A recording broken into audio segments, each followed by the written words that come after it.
On est mercredi, il est midi, l'heure de se mettre à table avec les pistonnés, votre rendez-vous F1 après chaque week-end de Grand Prix. On est bien évidemment encore là avec nos amis, les rois de la trace de pneus, du donut, bref, tous ceux qui se donnent à fond pour cramer leurs pneus et notamment notre ami Pierrot Valette alias Despilo F1. Salut Pierrot. Salut Manu, bonjour à toutes et à tous. J'espère que ça va bien puisque ça y est, on commence à arriver très très proche de cette fin de saison. Et oui, exactement, c'est pour ça qu'on a l'air un peu fatigué, notamment ce matin. Lui, il n'est jamais fatigué, monsieur Hamza Ramani. Bonjour, comment ça va? Ça va? Ça va et toi? Ouais, il y a des folles rumeurs qui traînent sur toi là actuellement à l'antenne. Ça va mieux. C'était Ouais. compliqué la semaine dernière, mais ça va mieux. Il est aussi, lui, avec nous et en pleine forme, monsieur Brice Germain, l'homme qui a l'art du mot et des mots, bien évidemment. Salut Brice. Tu me fais trop d'honneur qu'avec cette présentation. J'avais envie de te brosser un peu ce matin. Non, ça va et vous moi j'ai vu le Grand Prix un peu tard. Ouais. Je me suis caché de tous les spoils jusqu'à lundi soir. Waouh, Et au final, c'est vrai que bon, il n'y avait pas grand chose à spoiler en fait. T'as pas lu l'équipe donc hier matin? Enfin lundi. Non, je me suis terré avec des lunettes de protection, des boules qui tout. La F1 faisait la une de l'équipe. Ouais. Lundi matin, c'était quand même assez rare pour le signaler, les amis. Avant de regarder le menu du jour, je vous propose qu'on commence cette émission toujours par ce petit numéro de numérologie. C'est la 16e émission aujourd'hui des Pistonnés. Qui dit 16 dit forcément qu'on va toucher un mot sur Pedro Diniz. Oui, Pedro Diniz, le légendaire numéro 16, légendaire pistonné de la Formule 1. Non, je plaisante bien sûr, on va parler de Charles Leclerc. Charles Leclerc, j'avais envie de commencer cette émission par vous poser un petit tour de table. Est-ce que c'est votre coup de cœur 2019? On entend beaucoup parler de Charles Leclerc. On a l'impression que c'est un coup de cœur francophone quelque part dans cette saison. Ouais, c'est un coup de cœur francophone. Ceci dit, j'avoue que je m'attendais à ce qu'il soit performant. Autant performant, je sais pas, mais j'ai été personnellement plus attiré par un Lando Norris par exemple, qui a montré une très grosse maturité dès sa première saison. Mais Charles Leclerc reste quand même un petit chouchou pour les francophones, c'est sûr. Bah, il apporte un vent de fraîcheur, c'est un coup de fouet à la F1. Il bouscule une hiérarchie qui est établie chez Ferrari au sein de la plus grande écurie de l'histoire. Donc c'est bien, ça apporte quelque chose de différent à Ferrari et cette première saison peut laisser entrevoir de belles promesses pour la suite. Chouchou pour les francophones et pour les Italiens, parce qu'il est adoré du côté de l'Italie. Et il faut quand même remonter à longtemps pour retrouver une première saison chez Ferrari avec 9 podiums, 7 pole positions et 2 victoires. Ferrari était habitué à choper 3, 4 victoires, 5 peut-être par saison depuis le début de l'ère hybride. Leclerc arrive et a remis un peu de sang neuf et de sang frais dans cette équipe et peut-être que par la suite ça va être mieux pour Ferrari l'année prochaine. Ah, ça change de Raikkonen. Pur grand, ça change d'Alonso. Voilà en tout cas pour ce petit mot d'introduction sur Charles Leclerc, le numéro 16, 16e émission bien sûr des Pistonnés. Et on attaque tout de suite par le menu du jour. Vous allez voir, il est très succinct mais très roboratif aussi. Une spéciale Hamilton à événement exceptionnel et bien dispositif exceptionnel. Le débrief du Grand Prix des États-Unis 2019. Forcément un petit peu consacré, on touchera quelques mots quand même sur le champion britannique et puis surtout un immense débat, le plus gros débat de l'histoire des Pistonnés. Oui, nous avons une jeune histoire, mais ce soir on bouscule un petit peu les choses. Hamilton, une légende sous-estimée, c'est la question qu'on vous a posée notamment lundi sur les réseaux sociaux. C'est la question à laquelle on va essayer de répondre tout de suite. Allez, on attaque sur ce week-end historique, week-end de Grand Prix aux États-Unis. Il y a eu des boss, mais on a surtout consacré un boss. C'était facile.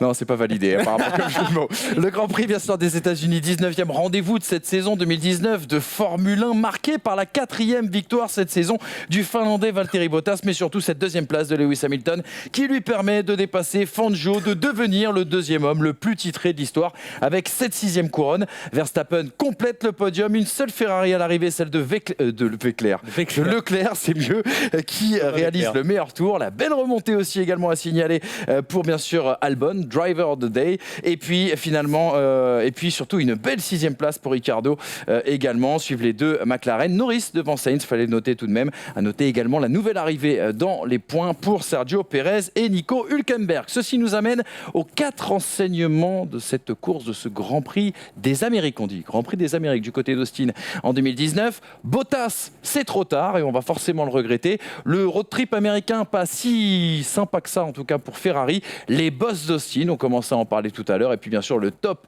flop des pistonnés. Coup de cœur, coup de gueule. Ils vous diront tout bien sûr sur ce Grand Prix. On attaque. Premier enseignement. On va forcément parler d'un Finlandais qui boit du café. Un Finlandais qui s'est pourtant réveillé un petit peu trop tard dans cette saison 2019. Valtteri Bottas, 4e victoire cette saison pour le Finlandais, sa 7e en carrière. 314 points, c'est son meilleur total sur une saison. Il l'a déjà dépassé. 5e pole position, mais vous l'avez vu, ça s'est joué dans un mouchoir de poche. Et puis surtout, peut-être quelque chose qui pourrait nous donner un peu d'espoir, c'est qu'il a réussi à battre Hamilton sur la piste. Espoir ou pas, le dépassement a eu lieu à la 52e minute, au moment où Hamilton avait ses pneus complètement flingués. Voilà. Allez-y, je vous écoute. Calmons-nous sur le dépassement. Sur Valtteri Bottas. Calmons-nous quand même, puisque oui, effectivement, il y avait quand même une différence de stratégie.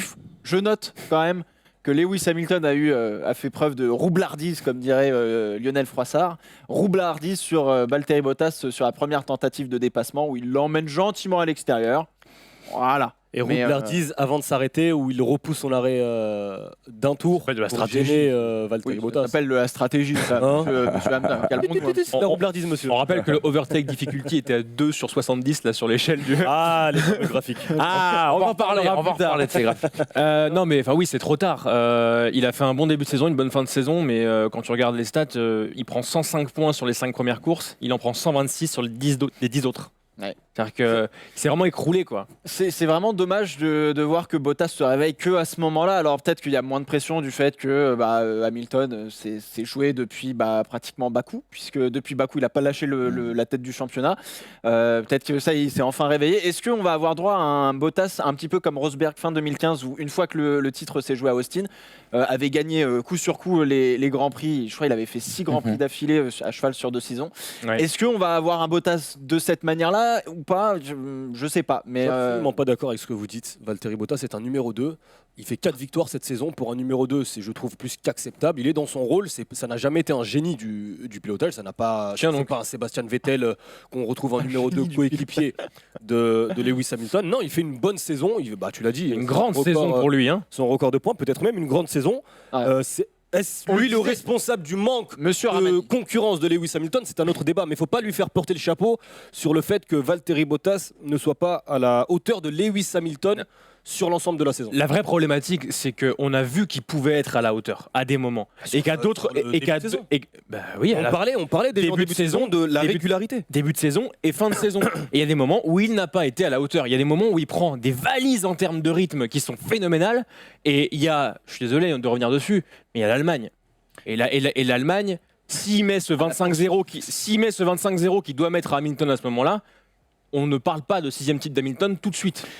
Calme-toi. Regardez cette petite Pas déclaration, Le week-end prochain. ce petit bilan fait justement par Valtteri Bottas sur sa saison 2019. Il en parlait juste après la course. Valtteri Bottas, c'est ma meilleure saison en F1. J'ai fait quelques erreurs et j'aurais dû être capable de les éviter. Certaines me sont imputables, d'autres non. Cela me donne beaucoup de confiance pour l'an prochain et je suis déjà très excité à l'idée de partir d'une feuille blanche. Le meilleur coéquipier qu'Hamilton n'ait jamais vu, c'est Hamilton qui l'a dit bien sûr après la course dimanche. Oh là, De la communication, bien sûr, mais on fait partie de ce monde-là, bien évidemment. Messieurs, la question que j'ai envie de vous poser sur Valtteri Bottas, est-ce qu'il a atteint son plafond de verre cette saison, ou est-ce que justement cette saison, elle est pleine de promesses pour la suite? Ça, c'est une très bonne question, mon cher Manu, bravo. En revanche, c'est sûr On que... préfère une réponse. Ça va le cirage là. En revanche, c'est vrai que sa saison 2019, c'est clairement sa meilleure saison jusqu'à présent. C'est sa 7e saison en Formule 1, sa 3e ou 4e au sein de Mercedes. Je suis très nul en maths, donc c'est compliqué. Mais pour la saison prochaine, je suis pas sûr. Je pense qu'il y a un plafond de verre qui a été atteint et je suis pas sûr que la saison prochaine on arrive à faire mieux que cette saison-là, sachant que peut-être que Mercedes a basculé très tôt son développement sur 2020, depuis la moitié de la saison, depuis la trêve estivale. C'est un peu plus compliqué pour Mercedes. Donc j'ai un peu peur pour la suite pour Valtteri Bottas derrière. Et Hamilton, il l'a dit, hein, il va pas raccrocher les gants et le casque tout de suite, donc il a faim et ça va être encore un peu compliqué pour Bottas à mon avis. Michel, une petite réaction? Je pense un peu comme toi, surtout que la saison prochaine, on pourrait avoir un Max Verstappen plus proche des Mercedes. On verra pour Ferrari, un coup oui, un coup non, s'ils arrivent à avoir cette régularité. Mais ça va être une saison peut-être plus compliquée pour Valtteri Bottas, où il n'aura pas forcément ses 2e places derrière Lewis Hamilton, en se tournant les pouces, entre guillemets, parce qu'il y aura un manque de concurrence. Je suis moins convaincu pour la saison 2020. Et puis moi, je suis persuadé que pour Mercedes, en termes de communication et de marketing, tout faire pour qu'Hamilton soit septuple champion du monde et tout faire pour qu'il aille chercher les records de Schumacher. C'est une très bonne chose, sachant qu'en plus, après, en 2021, on n'est pas sûr du tout que Mercedes ait le rythme qu'ils aient actuellement, puisque les cartes vont être rebattues. Donc, je pense que s'ils peuvent aller aider Hamilton à battre ses records et que ce soit sous une voiture à étoiles, ils le feront. On vient de parler des grilles, parlons quand même un petit peu des rouges. Les rouges qui ont vécu un long et périlleux week-end pour Ferrari, bien sûr, de l'autre côté de l'Atlantique. Regardons un petit peu, le deuxième enseignement de ce Grand Prix des États-Unis. Fin de série en qualification, on sait que Leclerc restait sur 6 pôles consécutifs. Surtout, il avait squatté, permettez-moi l'expression, entre guillemets, la première ligne depuis Budapest sans s'arrêter. Aucun pilote sur le podium. Première fois quand même sur les 13 derniers Grands Prix. Leclerc qui finit à quasiment 1 minute du vainqueur Valtteri Bottas. Deuxième abandon cette saison pour Vettel, ce qui n'a pas empêché Ferrari d'assurer la deuxième place au constructeur. Pas un bon week-end pour les rouges, malgré le fait qu'on entérine cette deuxième place définitivement. Compliqué là pour Ferrari, même si on voit surtout sur cette deuxième partie de saison que Leclerc est extrêmement performant, super rapide avec la Ferrari. Vettel peut-être un peu moins, mais il s'est redonné un peu du baume au cœur, notamment avec sa victoire à Singapour. Mais et là, il réabandonne sur un problème mécanique de sa Ferrari. C'est vraiment pas de chance parce que, encore une fois, il était présent pour essayer d'aller chercher des gros points pour Ferrari. Et là, malheureusement, c'est pas le cas. Donc, ça a été vraiment compliqué pour Ferrari. Sans compter qu'il y a évidemment l'affaire Red Bull avec l'histoire du débitmètre, machin, etc. On va en reparler, je pense, incessamment sous peu parce que c'est une affaire qui est pas finie. Donc, bon, on verra ce que ça donne. Mais c'était compliqué. Il y a une explication qui était donnée par Ferrari.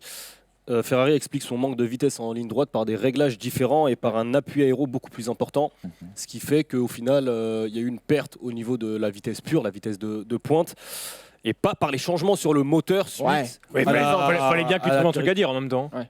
Non mais alors attends, c'est vrai, mais je suis désolé, mais là il perdait quoi, presque 1 seconde par tour, Ouais, exactement. avec de l'appui. Attends, je veux bien que tu perdes 5-6 dixièmes, mais Mais Binotto explique qu'en courbe, ils étaient à égalité, à la hauteur de Red Bull et Mercedes. C'est pas ce qu'a montré la qualification, messieurs. Vous savez, sur le comparatif, sur les la qualif, secteurs, C'est la justification. C'est pas ce qu'a montré la qualif, c'est surtout pas ce qu'a montré la performance des pneumatiques chez Ferrari. Je regarde dans les virages, j'étais en perdition. Il n'y avait aucune des deux voitures qui avait de l'adhérence.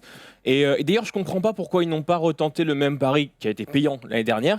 C'est qu'on sait que cette Ferrari, elle aime les pneus qui sont plus tendres parce qu'elle a plus de facilité à les chauffer.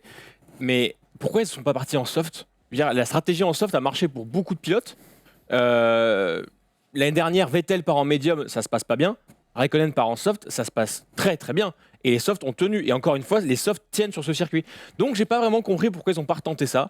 Et puis, voilà, la régulière, ils se sont fait défoncer. Et autre point important concernant Charles Leclerc, puisqu'au final c'est le seul outil de comparaison où on peut tirer quelque chose du Grand Prix, c'est que le manque de puissance de Charles Leclerc s'explique aussi par le changement de moteur, le retour à l'aspect 2 qui était celui sur la première partie de saison entre l'Espagne et la Hongrie, je crois.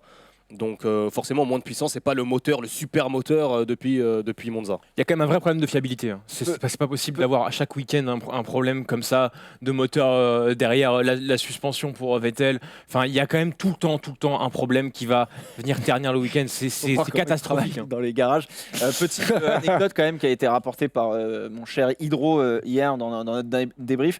Binotto est allé voir Christian Horner dans leur motorhome à la fin de la course pour leur demander je veux voir Christian Horner, machin, qu'est-ce qu'il y a ? La prochaine fois que tu nous dis qu'on est tricheur, on se retrouve au tribunal. D'ailleurs, la passe décisive, elle est toute trouvée. Je te donne la parole tout de suite, Hamza. Regardez cette déclaration de Max Verstappen. On va rentrer dans le vif, bien sûr, du sujet de cette guerre, un début de guerre entre Red Bull et Ferrari. Max Verstappen, Max la Poucave, comme disent les jeunes, qui déclarait ceci après la course. Je ne suis pas du tout surpris du manque de rythme de Ferrari aux États-Unis. Pour moi, ce n'est pas étrange. Vous pouvez même remplir les blancs. Voilà ce qui arrive quand on arrête de tricher. C'est bien, le sport s'est correctement penché sur cette question, mais maintenant, nous allons continuer à surveiller la situation de près. Verstappen fait en fait écho ici à la demande d'éclaircissement bien sûr portée par Red Bull concernant son système, un système dont l'écurie autrichienne soupçonne Ferrari de l'utiliser, qui tromperait en fait le capteur de mesure du débit d'essence instantané. Un rappel du règlement ayant été fait avant le début du week-end bien sûr sur le sujet, et bizarrement, le niveau, c'est vrai, des Ferrari a un petit peu chuté depuis. Votre avis sur cette polémique, est-ce qu'il y a anguille sous roche ou pas ? J'ai une question pour toi. Austin, c'est en altitude ? Austin, c'est en altitude? Non plus. Parce Mais qu'on peut là, justifier, le manque d'oxygène au Mexique, malheureusement, parce il que retombe Mexico dans est ses en travers. altitude. Non, mais ça peut rester, tu vois, Ça d'une va semaine rester, à l'autre. je veux dire. Mais mine de rien, Verstappen, il a peut-être voulu faire une vanne ou je ne sais quoi, mais Ferrari est une écurie habituellement assez rancunière. Donc, Pour rien qu'ils soient allés voir chez Red Bull à la Et à- LSU, mais je veux la dire, pièce. même dans l'avenir, Verstappen, est-ce qu'il s'est pas tiré une balle? On verra. Bon, On verra. tu auras la F1 à la mémoire courte, hein, je pense qu'on est tous d'accord pour ça. Mais... Alonso se dit chez Ferrari. À Oui. partir de là, je Ouais, me dire que. calme-toi. Mais non, mais encore une fois, Verstappen, là, la déclaration, elle sert pas à grand-chose, c'est un peu dommage. Bon, alors certes, ça amène un petit peu de spectacle, mais bon. Hamilton a fait pareil. Hein. Hamilton, il a dit, c'est marrant, elles ont pas de rythme. Juste Oui, mais après. il est un peu plus mesuré. Quoique Hamilton aurait Il pu est malin. faire cette déclaration il y a quelques est années. malin. Mais en attendant, c'est vrai que c'est louche. Non, Désolé. oui, c'est vrai. Désolé, mais c'est vrai que c'est louche. Austin a quand même des bonnes lignes droites, tu vois. Enfin, t'as de la. Oui, mais aujourd'hui, Ah, mais on ils ont n'a rajouté aucun de la élément. aérodynamique. On n'a aucun élément pour dire que si oui ou non il y a Bien un lien de cause à effet. On verra Oui, sur les prochains mais- Grands Prix, on verra. Mais c'est de bonne guerre que de faire cette déclat en mettant. C'est de bonne guerre en étant Lewis Hamilton quand tu prends une mesure nécessaire, une distance nécessaire. Quand tu es Verstappen et que tout de suite tu dis ce sont des tricheurs, je trouve que c'est pas. Après, ils ont fait une demande d'éclaircissement, chose que n'a pas fait par exemple Racing Point Ah, bien avec, sûr. avec Renault. Hein. Ah bah ils ont déjà Non, mais un peu Red Bull plus a de fait classe son qui est taf. surprenant de la part de Red Bull. Alors Red que Bull a fait Racing ce qu'il Point, avait à faire. franchement, quelle bande de poucaves ceux-là. Voilà, tout est dit. Voilà, merci, bonne journée, au revoir. Non, je rigole. Troisième enseignement, chers amis, avant de parler du boss de la F1, évoquons celles qui ont pourri la vie des pilotes du côté d'Austin. Regardez un petit peu ces différentes déclarations, des problèmes de boss, d'asphalte un petit peu gonflé, on va dire, liés aux inondations notamment de 2015. Des pilotes s'en sont plaints. Hamilton, c'est la piste la plus bossée sur laquelle j'ai pu courir. Il a même avoué qu'il avait eu grandement mal à la tête entre les EL1 et les EL2, ce qui l'a obligé à dormir entre les deux. C'est dû à autre chose. Bottas qui a dit ces boss sont un calvaire et Pérez, c'est inacceptable pour la F1. Est-ce que ça vous a choqué? Est-ce que ça vous a surpris? Oui. Est-ce que quelque part en 2019, pour un Grand Prix des États-Unis, c'est pas anormal Et là, d'avoir le un problème- asphalte dans cette... Le problème, c'est que tu puisses poser cette question. Parce qu'au final, on se retrouve toute la saison avec des circuits modernes, avec des circuits à l'asphalte aussi lisses que cette table, tu vois. Un billard. Et exactement, un billard. Et les circuits typés historiques, on va carrément supprimer le caractère avec ces bosses. On va supprimer le caractère. Je pense forcément à Monaco, la sortie du tunnel, cette bosse qui a été atténuée pour le plaisir au Même final avant le Loves. des pilotes. Moi, je trouve ça, ouais, mais il y en a plein des circuits comme ça. On se retrouve maintenant avec des billards, comme tu dis. Et forcément, les pilotes n'ont plus l'habitude de piloter sur de telles bosses. Oui, ça m'a surpris. Je trouvais limite que c'était même impressionnant que ce soit en caméra embarquée ou à l'extérieur. Maintenant, ce qui est problématique, c'est qu'un circuit aussi récent ait ce genre de problème. Alors moi, il y a deux choses. La première chose, c'est que tout le monde s'est moqué de la Formule 1 au moment où tout le monde disait il y a des boss, etc. L'IndyCar s'est moqué de la F1. Le WEC, le championnat d'endurance, s'est moqué de la Formule 1. Enfin, tout le monde est là à dire attendez, en Champ Car à un moment donné, donc l'ancêtre de l'IndyCar, il faisait des circuits en ville où il passait sur des rails de train quand même. Donc à un moment donné, je veux bien qu'il y ait quelques bosses, etc. Que bon, ça secoue un peu dans la voiture parce que les F1 sont quand même très rigides. C'est pas aidé non plus par le flanc des pneus qui est relativement élevé parce que c'est des jantes en 13 pouces, donc du coup le pneu absorbe beaucoup et on peut faire beaucoup de blocage par rapport à des pneus qui sont en 18 pouces qui absorbent moins. Enfin bon bref, il y a un travail sur la suspension à faire.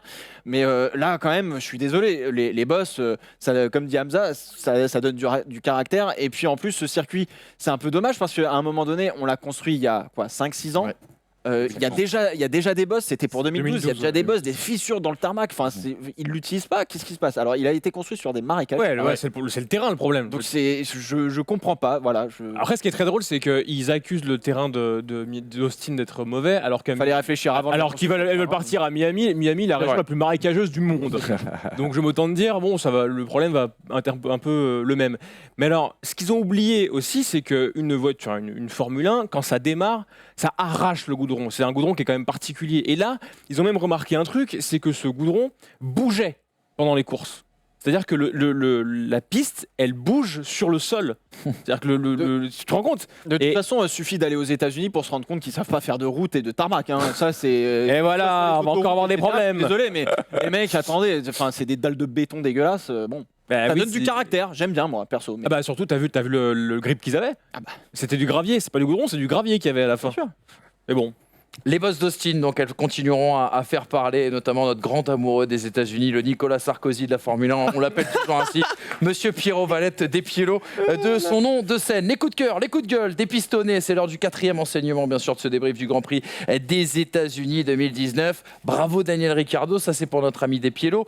Un habillage qui a fait beaucoup causer, et notamment notre ami Hamza qui va nous offrir un beau coup de gueule. Et puis un protocole d'arrivée, je pense que vous n'allez pas tous être d'accord avec Brice. Un protocole d'arrivée un peu irrespectueux. C'est le coup de gueule de Brice, mais on commence tout de suite avec toi, mon Pierrot. Bah oui, Daniel Ricciardo qui a fait la bonne stratégie. Brice en parlait, effectivement. Ricciardo qui part en soft, qui fait 21 tours sur les softs, ce qui est relativement énorme à ce moment-là du Grand Prix. Derrière, il passe les hards pour finir la course. Il finit donc P6. Derrière, Alexander Albon qui a eu quand même un premier virage, encore une fois, un peu olé olé. C'est remontada, lui. C'est le remontada man. C'est remontada man, mais en même temps, avec la Red Bull, il a intérêt. Ouais. Mais Ricciardo, bien, puisqu'il finit devant les deux McLaren à la régulière. Et ça fait plaisir parce que ça montre que la Renault est un peu en progrès, enfin. Il y a eu quelques courses où c'était vraiment pas facile, avec une disqualification au Grand Prix du Japon. Donc Ricciardo qui a fait le boulot, qui s'est fait plaisir et qui a réussi à finir devant les deux McLaren. Et ça, c'est vraiment très très bien. Donc chapeau à Ricciardo et à Renault. Ça donne du baume au cœur et j'espère que 2020 et 2021, ça fera plaisir à Renault. Exactement, ça fait le lien avec la précédente émission. On se posait la question, est-ce que Renault doit bien sûr rester en Formule 1 ? Ricciardo qui disait que c'était l'un de ses circuits préférés, bien sûr, du côté des États-Unis. Toi, il y a quelque chose que tu n'as pas vraiment aimé, Hamza, c'est ce fameux petit habillage qui est arrivé depuis 2 Grands Prix sur les live TV, où ça parle un peu de la dégradation des pneus, mais sur quoi ceci est fondé ? On va regarder, tiens, à quoi ça ressemble. Ce qui est beau, c'est que l'intention est bonne. Voilà. L'intention est très bonne. Et l'intention, c'est toujours quelque chose d'important. Maintenant, dans l'idéal, amour, pas forcément. Dans l'idéal, les informations que tu donnes, ce sont des informations qui sont bonnes. Le problème, c'est qu'on ne sait pas d'où viennent ces informations. Alors, on va nommer les coupables. Il y a la réalisation de TF1 qui est en partenariat avec Amazon Web Services, qui donc sont partenaires pour proposer ce genre de problème, ce genre de situation. Mais déjà, avant le Grand Prix du Mexique, Mario Isola, qui est le responsable Pirelli, on le voit, c'était au Japon pour la première fois qu'on a vu ce genre de graphique. Mario Isola disait que les données ne venaient pas de Pirelli, qu'ils ne comprenaient pas d'où venaient et comment ils faisaient pour calculer. Alors, le calcul, il est simple. Ils analysent les chronos, la télémétrie, estiment le temps au tour perdu par les pneus. Donc, en gros, l'information donnée vient d'une estimation. Et on l'a vu à quel point ça a été ridicule. On l'a vu aux États-Unis avec Lewis Hamilton. 22e tour, les pneus avant de Lewis Hamilton sont à 70%, les pneus arrière à 60%. 2 tours plus tard, 24e tour, les pneus avant sont descendus à 40%, les pneus arrière à 30%. Imaginez. En tennis, par exemple, les cloques. sur un challenge, vous savez, pour voir si la balle est sortie ou non du cours. La balle est bonne, on voit tous qu'elle est bonne en direct, d'accord ? Et le challenge, le truc en 3D là, te dit non mais en fait la balle elle est à l'extérieur de 3 mètres. C'est pareil, c'est une information erronée qui est donnée et je trouve que c'est inacceptable de proposer de telles informations aux téléspectateurs. Juste pour finalement vouloir donner des informations complémentaires, des informations supplémentaires pour aider à la compréhension de la course. Mais si les informations sont erronées, forcément la compréhension le sera. On rappelle qu'il n'y a pas de capteur non plus, bien sûr, sur les pneus. Donc méfiez-vous quand vous voyez ce petit habillage arriver. C'est faux. On repense à ce qu'a dit bien évidemment Hamza. Un autre coup de gueule, et là je pense qu'il va vous faire réagir, c'est le coup de gueule de Brice, bien sûr, qui s'en est un peu pris au protocole de cérémonie à la suite de la victoire de Valtteri Bottas, à la suite surtout du 6e titre de Lewis Hamilton. Explique-nous, qu'est-ce qui t'a dérangé, Brice, ce week-end ? Alors, je suis tout à fait pour qu'on mette en valeur les génies tels que Lewis Hamilton, et ce 6e titre était quelque chose d'exceptionnel. Mais néanmoins, le Grand Prix des États-Unis, c'est le Grand Prix des États-Unis. Ce n'est pas l'avènement du sacre de Lewis Hamilton. Et en l'occurrence, cette image, moi là, elle m'a fait un peu mal si j'étais Valtteri Bottas, parce que je gagne le Grand Prix et ma place, c'est une vulgaire place de parking sur la droite. On voit même pas sa voiture là, Bottas. Elle est à droite, elle est au même niveau que celle de Verstappen. On voit même pas le panneau premier vainqueur de la course. Il est garé comme ça, comme s'il n'y avait rien fait. Finalement, les caméras sont toutes sur Lewis Hamilton. Valtteri Bottas, elle a fait une excellente course. Il a gagné son 7e Grand Prix de sa carrière. Il allait battre à la régulière son coéquipier, ce qui est quand même assez rare pour être souligné. Et voilà, avant la course, on peint un emplacement réservé pour le champion du monde. Valtteri Bottas, quand il s'arrête au stand, roule là-dessus, alors que c'est destiné à Lewis Hamilton. Personne ne croit en lui. La FOM met en avant Hamilton avant même que la course ait lieu. Je trouve que c'est un peu irrespectueux pour un mec qui mathématiquement était encore titrable. Juste une petite réaction rapidement. Non, moi ça met en avant Fly Emirates, ça me va. Ouais, exactement, c'est ça. Parce que là, on le voit très bien, le sponsor. Pas de problème, on voit le sponsor. Et pourquoi ça te va en fait? C'est nickel. Je voulais qu'il me lâche nickel, l'info. voilà. Je voulais qu'il me lâche l'info, le Pierrot des Piélos, mais il n'a pas voulu, c'est pas grave. On enchaîne les amis, merci pour vos coups de gueule et coups de cœur. Un petit point de classement quand même, parce que tout est à peu près plié dans cette saison 2019. On regarde les pilotes et on va le constater. Hamilton ne peut plus être rejoint, Bottas non plus. À noter la lutte toujours quand même intense pour la 3e place entre Leclerc, Vettel, Verstappen, compris en 19 points. Et puis l'autre bataille qui nous intéresse aussi également entre Albon, Sainz et Gasly, tous trois séparés par 7 unités. Un petit mot aussi sur les constructeurs. Mercedes assuré d'être champion, Ferrari assuré d'être 2e, Red Bull assuré d'être 3e. C'est quasi plié pour la 4e place bien sûr de McLaren.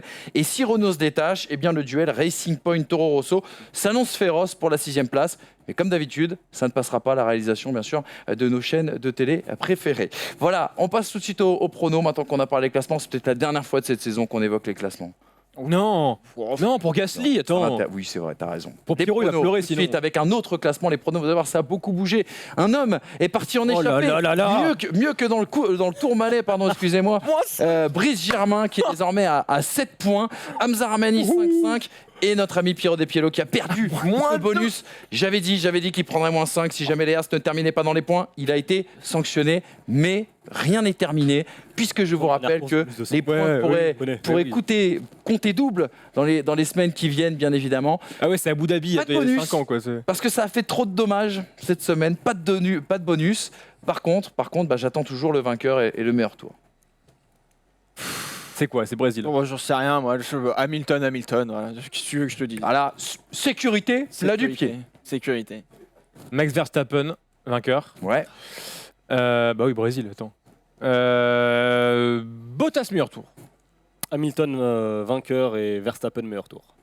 Ça se tend, on prend de moins en moins de risques. T'inquiète pas, mon cher Pierrot. Il y a plus de risques à prendre. T'as pas envie d'un bonus de 100 points des fois, non? Ça t'arrangerait, non? Il y a des saisons comme ça, il y a des saisons. S'il y a une bagarre entre Verstappen et un autre, je t'offrirai 5 points, bien évidemment. Allez, bah voyons. Est-ce qu'il va y avoir un cadeau? fight à la fin? C'est quoi cette pitié pour Monsieur Valette? Ça sera cadeau. On le disait en introduction, on a assisté ce dimanche à un Grand Prix des États-Unis qui restera dans l'histoire avec le 6e titre, bien sûr, de Lewis Hamilton. C'est l'heure d'un débat de légende dans les pistonnets. C'est l'heure d'évoquer la place d'Hamilton dans l'histoire de ce sport.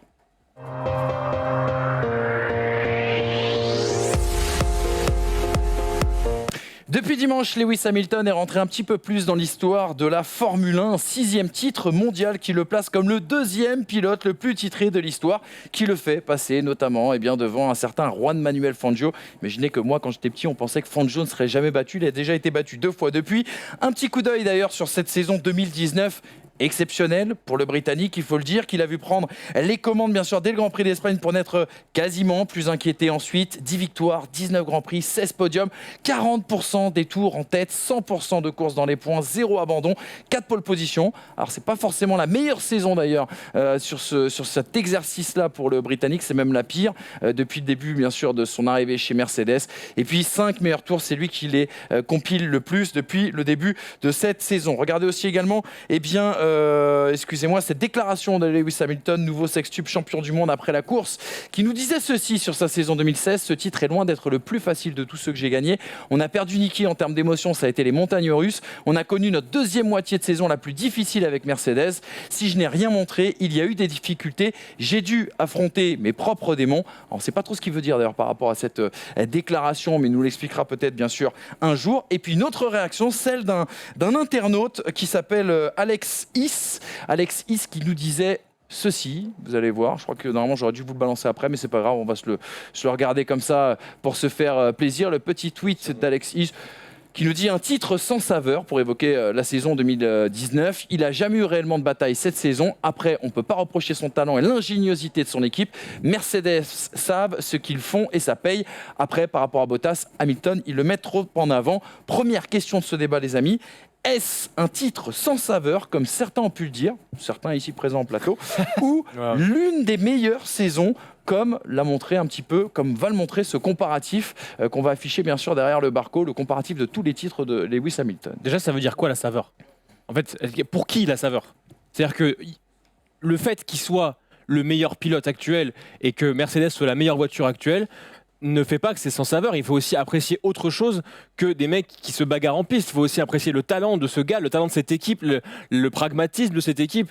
Quand tu fais un retour sur l'expérience de la saison, ouais, on n'a peut-être pas vibré par rapport à des dépassements du spectacle, mais franchement, ce qu'ils font, ça mérite de vibrer aussi pour ce qu'ils font, parce que c'est incroyable d'être aussi constant, d'être aussi bon, d'être aussi de réussir autant de choses que ça. Enfin, moi, je suis pas un Hamilton boy et pourtant, je m'incline vraiment devant cette saison qui a été complète de A à Z. Alors, moi, je vais prendre le contre-pied, évidemment, hein, mais la phrase, c'est quoi? C'est « À vaincre sans péril, on triomphe sans gloire » ou quelque chose dans ce Qu'est-ce genre. en péril? Mais attends. Bah, Vas-y. encore une fois, elle est où la rivalité? Il est en tête du championnat depuis l'Espagne. Depuis l'Espagne. Mais c'est sa faute. Mais Mais putain, non, je dis pas que c'est sa faute. En revanche, pour moi, je trouve que ce titre est sans saveur dans le sens où ça se joue pas sur une dernière course, ça se joue pas sur une rivalité. Enfin, j'ai plus eu de saveur au titre 2015 qui pourtant se fait remporter aussi aux États-Unis 3 courses avant la fin face à Nico Rosberg, parce que là il y avait un climax, on arrivait sur un truc de fou avec Rosberg. Donc voilà, c'est sans saveur pour l'aspect du spectacle, de l'émotion que moi je ressens. Derrière, je respecte complètement le travail et il a tout à fait raison de dire Hamilton que c'est sa saison la plus difficile, parce que oui, c'est sa saison la plus difficile. Il Clairement. perd Lauda et ça, enfin, je pense que quand tu perds un proche qui t'a fait venir, machin, etc., chez Mercedes, etc., oui, c'est compliqué.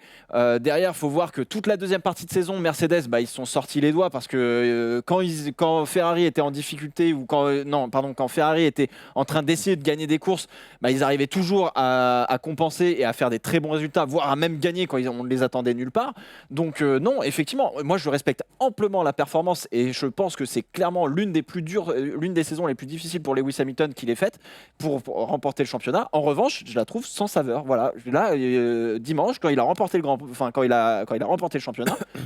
J'en avais rien à faire. J'étais bon, and so what, ok, let's go 2020 quoi. Mais franchement, comment t'as pu en avoir rien à faire alors que le gars, il est assuré d'être champion à ce moment-là, on le sait, tu vois. Et il s'est battu comme un chien pour aller chercher cette victoire à Bottas, alors qu'il pourrait lui en laisser de temps en temps quand même, hein, tu vois. Enfin, il y en a 83, Bottas en avait 6. Je vais autant dire qu'il y a un peu de marge, tu vois. Et il s'est battu, il l'a mis dehors et tout machin. Franchement, c'était avec panache que ça a été fait. Enfin. Panache, on n'a pas la même définition de panache. Hein. Mais aller chercher une victoire alors que t'es assuré de gagner, si tu viens dans les 8 premiers, c'est pas avec panache ça? Non. C'est quoi avec panache? Qu'est-ce qu'il faut avec panache? Pour toi, il faut qu'il abandonne 2 grands prix, qu'il se dise allez, je me mets un petit peu dans la merde, et j'attends un Abu Dhabi pour être champion. Jamais je dis qu'il faut qu'il abandonne 2 grands prix. C'est juste que c'est sans panache par rapport à Brésil 2008, par rapport à 2014. C'est pas ça le panache. Ça, c'est les circonstances qui font que derrière, pour nous, spectateurs et pour amoureux de la F1, ça rend ça grandiose. Mais pour autant. Si t'attends des GP Brésil 2008. Non, mais j'attends pas que chaque championnat se joue au dernier virage, au dernier tour du dernier Grand Prix. Bien sûr que non. Mais à un moment donné, les gars, enfin, je suis désolé, mais faut qu'il y ait de l'enjeu, faut que ça fasse vibrer. C'est de dire, attention, là, il y a peut-être c'est en train de se jouer. Là, maintenant, franchement, on savait qu'il allait être titré. Peu importe, les mecs, ils ont fait la place de parking en avance. Dans ces cas-là, pourquoi tu regardes? J'aurais rigolé si jamais il était pas titré et qu'il se faisait crash par Verstappen. Franchement, karma. Bah bien sûr, non mais bien sûr, mais voilà, pour moi ça c'est sans panache. Je suis désolé, moi ça m'a pas du tout fait vibrer. Mais en fait, la notion de panache, elle vient avec ce que met les ingrédients avec le pilote et l'écurie. Là, c'est les circonstances. Qu'est-ce qu'il y peut, Hamilton? Il a bien sûr, mais qu'est-ce qu'il y peut? Je remets pas en question le fait qu'il ait marché sur le championnat. Je remets en question juste que ça a pas de saveur pour moi, c'est tout. Oui, mais il a mis le panache tout le championnat pour en arriver à ça. Bah ouais, c'est ça qui est différent. Oui, c'est que je trouve que ça a pas de saveur à la fin. Il se fait titrer 3 courses avant la fin, voilà, sans aucun problème. Bottas, il a beau remporter le Grand Prix, tu l'as dit toi-même, c'est irrespectueux de la part de la F1, machin. Bon bah voilà, je suis désolé. La cérémonie sur le podium, je dis ouais bon bah en fait c'est un Grand Prix comme les autres. Après c'est une histoire de sensibilité, mais pour revenir sur cette saison, je trouve que le Grand Prix des États-Unis. J'estime qu'il est insensible, ça veut dire. Hein, non, mais attends, c'est une blague. C'est pour détendre on l'a l'atmosphère. toujours su qu'il était insensible. Au contraire. C'était pour détendre l'atmosphère. Le Helmut Marko des pistonnets. Insensible à ça, quoi. Enfin, je suis désolé. Mais ce Grand Prix des États-Unis, je trouve, il résume au final la gestion pragmatique de la saison de Lewis Hamilton. Il part loin, on se dit il va peut-être pas aller chercher le podium, ça peut être une course compliquée, mais il va aller chercher les points. Finalement, il fait deuxième, il se bat pour la victoire jusqu'au bout. Qu'est-ce que tu veux? Il n'a pas la meilleure stratégie en plus, puisqu'au final, il est piégé par Verstappen, qui lui-même va piéger Bottas, qui va peut-être essayer de piéger Hamilton, sauf qu'Hamilton reste sur une stratégie à un seul arrêt. C'est l'image, c'est l'image de la saison de Lewis Hamilton.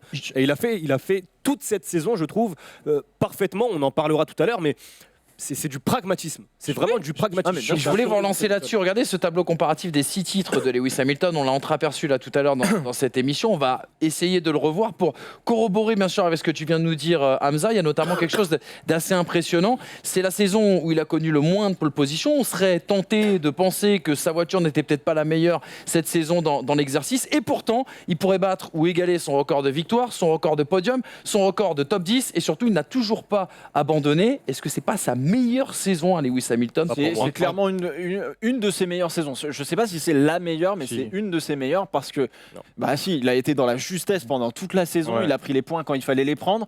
Il a fait en sorte de ne pas se cracher avec Verstappen plusieurs fois. Donc à un moment donné, il a mis une pierre de plus à son pilotage. Après la vitesse brute, pure qu'il a dans son pilotage, après la roublardise dont il a fait preuve face à Rosberg pendant ses années chez Mercedes avec Rosberg pour sous-virer, on va dire, en 2015. Je sous-vire légèrement sur Rosberg qui part dehors. Oh, quel dommage. Hein. C'est sûr, moi champion du monde, je n'arrive pas à ne pas sous-virer. Et là, pendant toute cette saison, on a vu construire au fur et à mesure toutes ces victoires, tous ces podiums, tous ces points qu'il a mis petit à petit dans son panier pour être champion du monde. Donc c'est la meilleure saison. C'est important de ses meilleures parce que moi je suis pas d'accord avec toi sur moi sa meilleure saison restera 2018. Ça a été le Lewis Hamilton le plus impressionnant. Par contre le Lewis Hamilton 2019 c'est le Lewis Hamilton le plus complet. Ouais. On a pu voir depuis le début de sa carrière. Non, mais alors le 2018 c'est peut-être le plus performant. Mais c'est ce que dit Hamza, c'est peut-être pas le plus complet. Et alors que là sur 2019 il a été en difficulté pendant pas toute la saison mais pendant une bonne partie de la saison, que ce soit sur ou en dehors de la piste.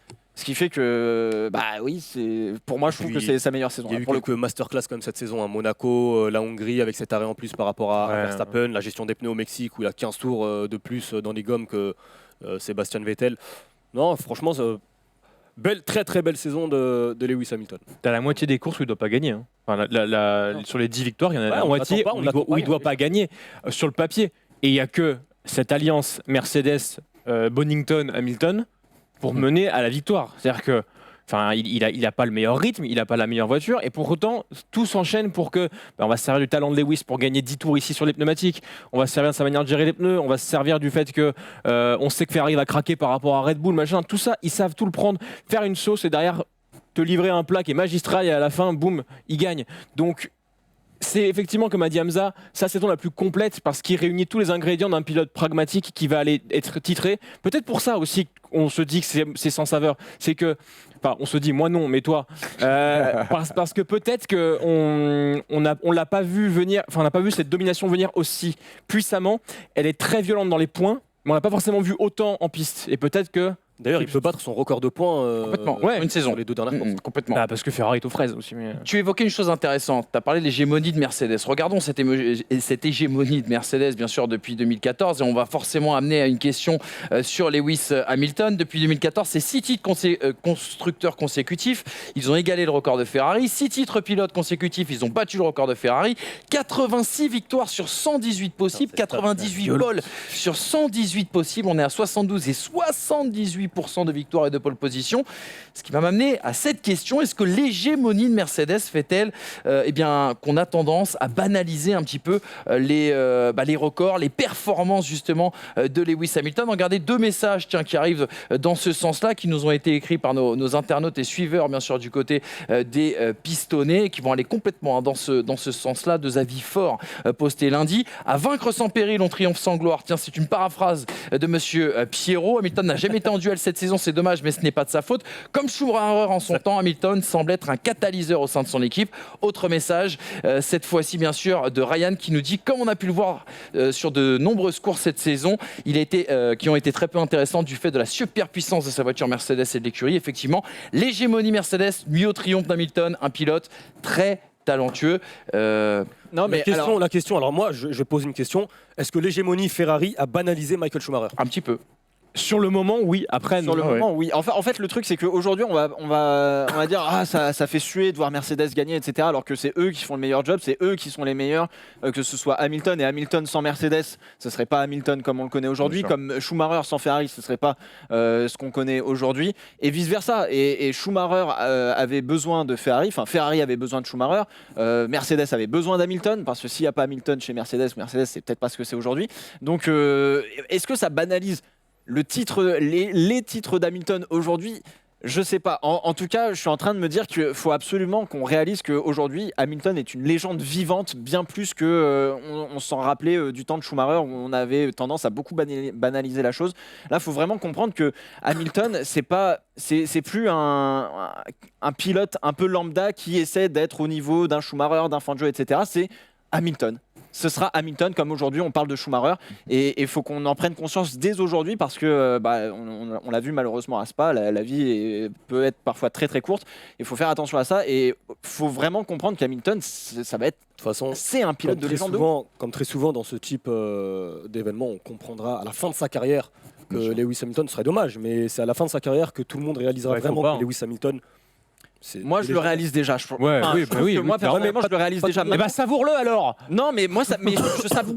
Un mec qui gagne des titres et qui bat les records, ça me fait pas savourer. Moi, ce que je veux voir, c'est de l'action en piste. Moi, je trouve que c'est un moment d'histoire. Moi, je trouve que c'est un moment d'histoire. Non, mais c'est un moment d'histoire, mais c'est pas un moment d'histoire que moi je trouve savoureux. Ce que je trouve savoureux, c'est Rosberg qui va chercher un titre mondial face au probablement l'un des meilleurs pilotes de tous les temps de l'histoire de la Formule 1, et qui va le chercher avec panache, parce qu'il faut qu'il dépasse Max Verstappen à Abu Dhabi. Et alors là, je peux te dire que là, il y a du panache, tu vois. Contrairement à faut mettre Bottas. C'est les circonstances. Nico Rosberg à prendre sa retraite après le titre. Non, mais bien sûr. Oui.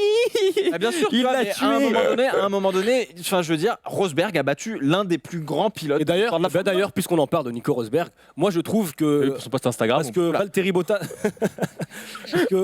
Rosberg, je pense qu'on est tous d'accord autour de la table pour dire que c'est peut-être un peu au-dessus de Valtteri Bottas. D'accord. Clairement. Alors un peu, je pense que tu prends bien 25 bornes. D'accord. On est d'accord. Tu les tires comme ça. J'ai voulu être prudent. Non, mais on est d'accord.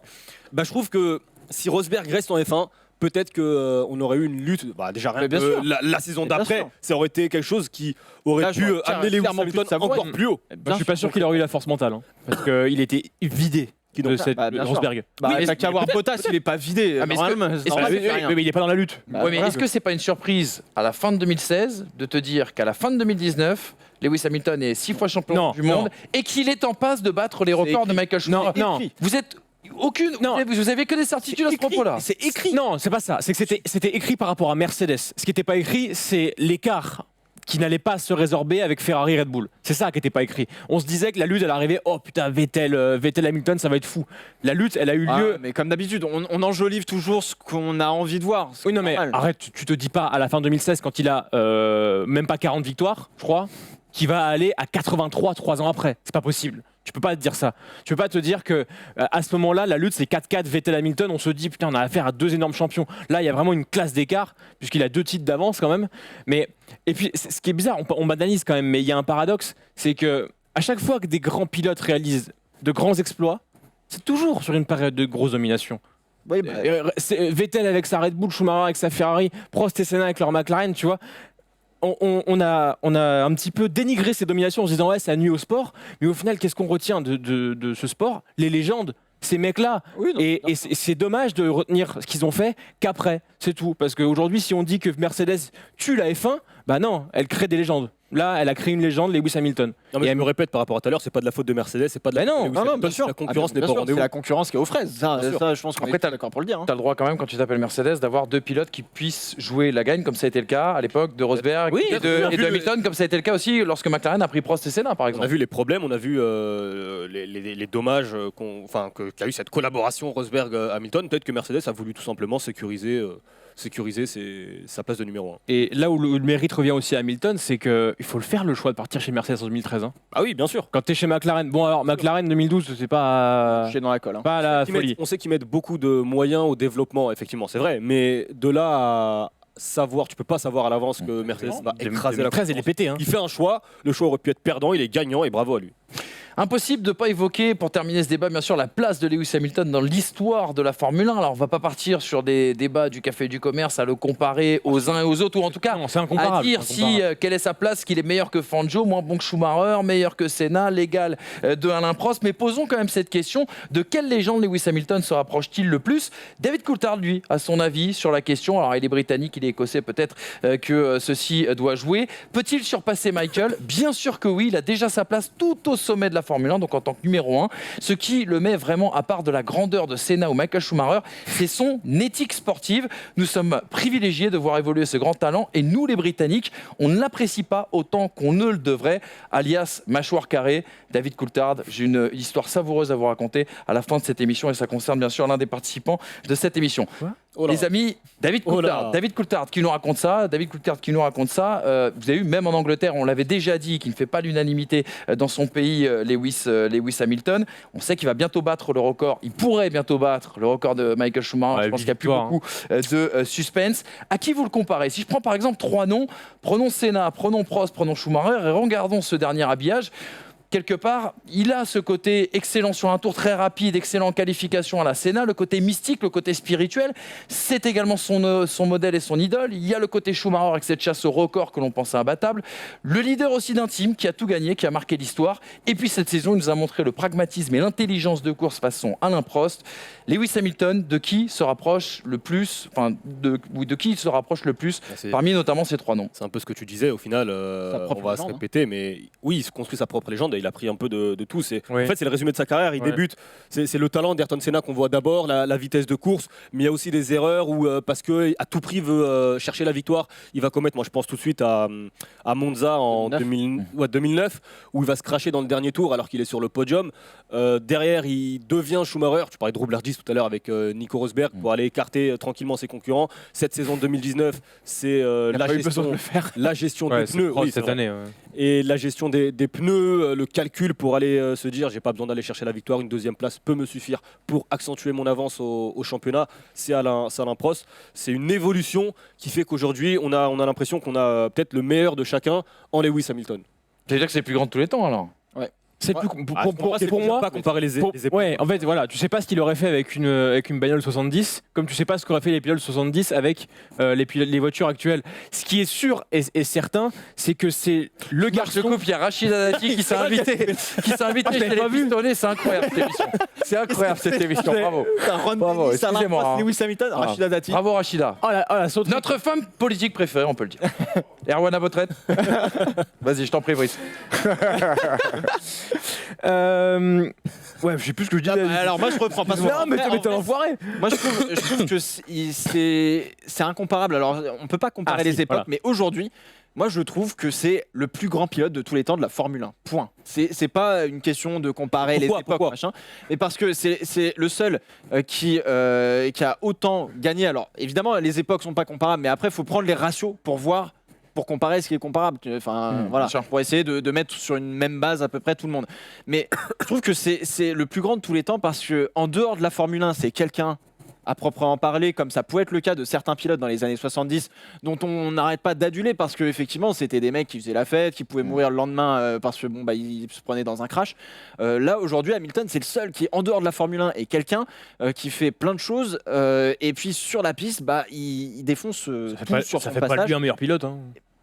Non, mais c'est l'image. C'est l'ensemble. Je suis désolé, Schumacher, en dehors de la Formule 1, il est personne. Il est personne sans la Formule 1. Oui, non, mais d'accord. Lewis Hamilton sans la Formule 1, il peut être quelqu'un. Et c'est ça qui est beau. Et c'est pour ça que, pour moi, c'est le plus grand pilote de tous les temps parce que, au-delà de il apporte plus que la Formule 1, il apporte quelque chose au monde et c'est ça qui est beau. Donc c'est pas une histoire de pilotage, c'est aussi une histoire d'image. Oui, peut-être. Alors, c'est un tout, c'est ça que je veux dire. C'est peut-être la plus grande figure de l'histoire de la F1, mais de là à dire le plus grand pilote. Tu vois, moi, du coup, je considère pas que c'est le meilleur pilote de tous les temps. C'est pas, franchement, je considère que c'est celui qui arrivera le plus à faire avec ce qu'on lui donne pour gagner des titres. Mais tu vois, la différence, c'est que je pense pas qu'il ait le meilleur coup de volant de tous les temps. J'aurais pas la prétention de dire qu'il a le meilleur coup de volant de tous les temps. Mais tu vois, par exemple, on lui file un moteur hybride, on lui file un moteur atmosphérique, on lui file des voitures qui ont des pneus plus larges, machin. Il gagne tout le temps. Il a gagné avec tout et il a su s'adapter à tout ce qu'on lui a donné. Et pour moi, c'est le plus grand gagnant de la Formule 1 de tous les temps, oui. C'est intéressant ce que tu dis parce que c'est confirmé par les stats. Hamilton, il n'a pas une saison sans victoire, il n'a pas une saison sans pole. Ça veut dire que Ouais, même 13 les saisons. saisons les plus entre les moins bonnes saisons où il termine notamment 5e au championnat qui est son pire classement, il va aller chercher une pole, il va aller chercher une victoire. Avec Mercedes, sa première saison, il va chercher une victoire. Il va aller, je crois que c'est 5 podiums minimum par saison. Enfin, c'est propre, c'est fort. Surtout en passant plusieurs changements de réglementation qui sont majeurs. Contrairement à ce qu'ont connu les autres époques, vous avez les changements de réglementation étaient certainement moins difficiles à adopter et moins complets. Ça ne concernait pas forcément toute la voiture, le règlement sportif, le règlement technique. Là, le changement de 2009, il est drastique et le changement de 2014, n'en parlons pas. Et s'il réussit le changement en 2021, Là, c'est violent. Là. Enfin, je vais me répéter encore une fois, mais Lewis Hamilton, il emprunte certaines parties de certaines légendes de la Formule 1, Senna, C'est le plus complet. Senna, Schumacher et Prost. Mais tout ça pour dire, encore une fois, c'est Lewis Hamilton, c'est une légende, point. Oui. Il n'y a pas à chercher à comparer, à se dire c'est une légende peut-être plus proche de ceci, de un tel, de bidule. Non, c'est juste que demain, on va comparer Verstappen à la légende Lewis Hamilton, on va comparer Leclerc à la légende Hamilton, comme on comparait à l'époque Alonso à Schumacher. Et Alonso, malheureusement, on retient le fait qu'il casse des écuries de l'intérieur, alors qu'en vrai, il n'a jamais pu dominer et il a fait des saisons avec un panache incroyable et pleine de saveur. Il y en a un pardon, il y a un quatrième à qui on l'a pas Ça fait comparé. 40 minutes qu'on débat. Hein. Il y en a un quatrième à qui on l'a pas comparé, c'est Niki Lauda. Et il a beaucoup appris de Niki Lauda en arrivant chez Mercedes. Et aujourd'hui, il a beaucoup appliqué de Niki Lauda. Et je pense qu'on peut aussi le comparer à Niki Lauda. Point. Merci les amis, vous l'avez compris, Lewis Hamilton est une légende. N'hésitez pas à réagir bien sûr à ce débat en commentant et sur Twitter et sur Instagram, mais surtout en bas de cette vidéo, le petit like, le petit clic, tout ce qu'on aime. Vous avez envie de jouer les amis? Vous avez envie de jouer? Il y a un super quiz. On va se rattraper de ce qu'on a fait la semaine dernière, promis. C'est bon.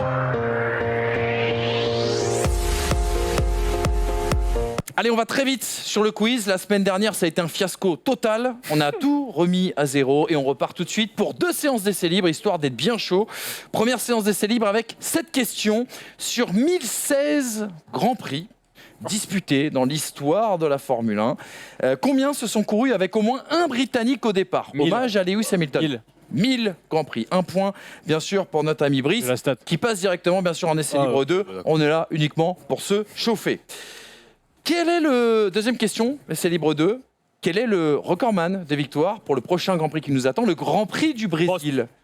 Il est là. Il est là. 6 victoires pour Sans Alain sourire. Prost. Ah ouais. 6 victoires pour le Français. bien. Ça comptait pour du beurre. On attaque tout de suite les qualifications. Je vous ai préparé un petit jeu. Je l'ai testé hier sur notre ami Romain Bican. Il a beaucoup apprécié. C'est le cobaye maintenant, lui. Les qualifications, le concept, il est simple. Je vous montre une photo. C'est plusieurs années de la carrière d'un pilote résumée à quelques voitures. Il faut retrouver l'identité de ce pilote. Vous avez rien compris, mais vous allez comprendre. Première photo. On peut même la mettre en plein écran. quasiment. Ricardo. Je vois rien. Ouais, Ricardo, il est là. Ah, d'accord. Brice, 1-0. Allez. Ah, Deuxième pas mal. photo. Ah, c'est bien. De la Rosa. Il est là. Égalisation de Pierrot. Ah ouais, tout de suite. Photo suivante. Elle est pas de McLaren. Damon Hakkinen. Non, Il est là, Coulthard, Coulthard. Coulthard. 2-1 pour Pierrot. Putain, Allez, tiens, une petite anecdote. Qu'est-ce que te disait ton père sur David Coulthard Pérez. quand c'était petit? Il a gagné. Non mais tu sais, mon père me disait qu'il fallait pas manger de trop de chewing-gum si je voulais pas avoir la mâchoire de David Coulthard. Bravo, monsieur Charles Germain. Vous êtes l'invité quand vous voulez. Mon père lui ressemble beaucoup d'ailleurs. On a vu Pérez. On switch alors, du coup. Passez là à la suivante. Ouais. Attention, vous êtes prêts? Button. Il est là. Sato. Sato. 3-1-1 pour Pierrot. La suivante. En plein écran, s'il vous plaît. Frenzen. Quoi? Ah ouais, Frenzen, ouais. Frenzen. Tu l'as dit en premier? Ouais. Ok. Bien joué. 3-2-1. La suivante. C'est parti. Il en reste 2. Oh putain, il Ça a... gueule. Ouf, il a Il a encore plus changé que ça. Attention, celle-là, elle n'est pas mettre en facile. plus grand, s'il vous plaît. Celle-ci est pas facile. Coéquipier de Schumacher en 91. Berger. Non, c'est pas Berger. Villeneuve Non, c'est pas Villeneuve. Oh punaise. Un champion du monde. Démonique. Piquet, Ouais, il est là. c'est ça. 4-2-1. Et le dernier, c'est un concours de rapidité. Attention. Loda. Non, Hunt. Hunt. Oui. Ouais, bien joué. Hunt. Mais c'est Pierrot. Bien joué, C'est bien Pierrot qui gagne ses 4-3-1. qualifications. 4-3-1, Pierrot part en pôle. Ça, c'est la pire des choses pour moi. Pole position. Attention, c'est le départ de la course. Fais dans l'ordre, s'il te plaît, ou pas? Énumération, chers amis, oui, on va faire dans l'ordre, Voilà. si vous voulez. Énumération avec cette question. Qui sont les 10 champions du monde à avoir réussi le back-to-back, c'est-à-dire avoir gagné 2 titres consécutifs? Pierrot en pôle. Énumération. Bon, bah, Lewis Hamilton. Lewis Hamilton. Il est bon. Fernando Alonso. Fernando Alonso, c'est bon. Michael Schumacher. Michael Schumacher, forcément. Mika Hakkinen. Mika Hakkinen, c'est bon, 98-99. Oui, La vache. Prost. Alain Prost, oui. Sébastien 85-86. Sébastien Vettel. Sébastien Vettel, bien sûr, 2010-2013 même. Jackie Stewart. Jackie Oui. Stewart. Et non, il est éliminé, notre ami. Non Ah, j'étais persuadé. Il n'a pas fait un back-to-back. Non, il fait pas de Quel back-to-back. salaud. Il nous en reste 1, 2, 3, 4 à trouver. Jean-Manuel Fangio. Oui. Ah Allez. Juan Manuel Fangio, bien sûr, entre 54 et 57. Il nous en reste 2 à trouver, 3 à trouver. J'en ai 2 en tête, mais je suis pas sûr que ça passe. Putain, j'en ai un. Oh, il y en a un tellement évident. Ouais. Vous êtes vraiment des Non, salauds. mais Le temps tourne. Il me faut une réponse. Tic tac, tic tac. Il me faut une réponse. Tic tac, tic tac, tic Il tac. me faut une Ah, réponse. tu l'as pas. Il l'a pas, c'est fini. Je vais tenter Vas-y. Piquet, mais. Nessine. Mais non. Mais non. Et t'en as un? Ayrton Senna. Ayrton Senna, bien évidemment. Ah là là là là. Il me manquait aussi Alberto Ascari, 52, Ah, bah 53. ouais. Et Loda ou pas? Non, pas Loda. Non. Jack Brabham. Oh, pourquoi je l'aurais pas eu? Jack Brabham, 59, 60. Yes. Pour le moment, il a. Non, Pour le moment, il a un pied sur une main sur la coupe. Mais ça, c'était sans compter dès que je gagne, il y a un le super qui banco. suis-je, bien sûr. Le qui suis-je. pas possible. Et celui-ci, attention, vous ne l'aurez peut-être pas. Écoutez bien. Je suis né le 12 septembre 1946. Je suis entré au Temple international de la renommée du sport automobile, c'était en 2003. C'est une sorte de Hall of Fame.